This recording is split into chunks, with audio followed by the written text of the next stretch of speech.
খাগড়াছড়ির পাহাড়ি জনপদে আখ চাষ কৃষকদের জন্য হয়ে উঠেছে সম্ভাবনার নতুন দিগন্ত। চলতি মৌসুমে আবহাওয়া অনুকূল থাকায় উর্বর মাটি ও আধুনিক চাষাবাদের ফলে মিলেছে ভালো ফলন। এর সুফল পাচ্ছেন পাহাড়ের প্রান্তিক চাষিরা, বাড়ছে তাদের আয়, বদলাচ্ছে জীবনযাত্রা। সবুজ পাহাড়ের কোল জুড়ে সারি সারি আখের ক্ষেত।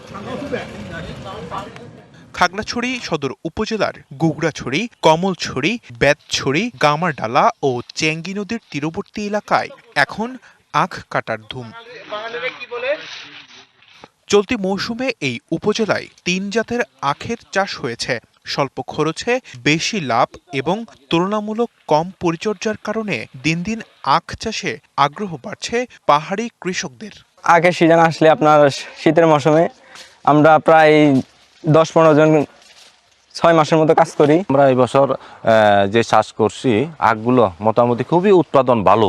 একই জমিতে আখের পাশাপাশি শাক, মূলা, কুমড়া, মরিচ সহ বিভিন্ন ধরনের সবজি চাষ করা যায়।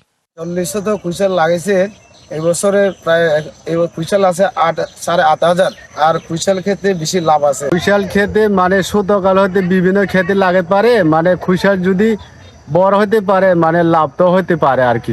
এবছর খাগড়াছড়িতে 470 হেক্টর জমিতে আখ চাষের লক্ষ্যমাত্রা নির্ধারণ করা হয়েছে। সেই লক্ষ্যমাত্রা অনুযায়ী আমাদের গত বছর এই আখ আবাদ অর্জন হয়েছিল। আমাদের ব্যাপারীরা এই কিনে ক্রয় করে রেখে দিয়েছেন, যেটা শীতের পরে যখন ঠান্ডা একটু কমে আসবে ওনারা ফেব্রুয়ারি এবং মার্চের দিকে আখগুলো কর্তন করে নিয়ে যাবেন।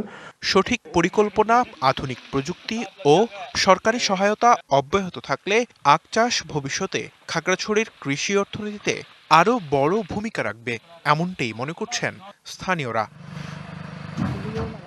DBC news desk.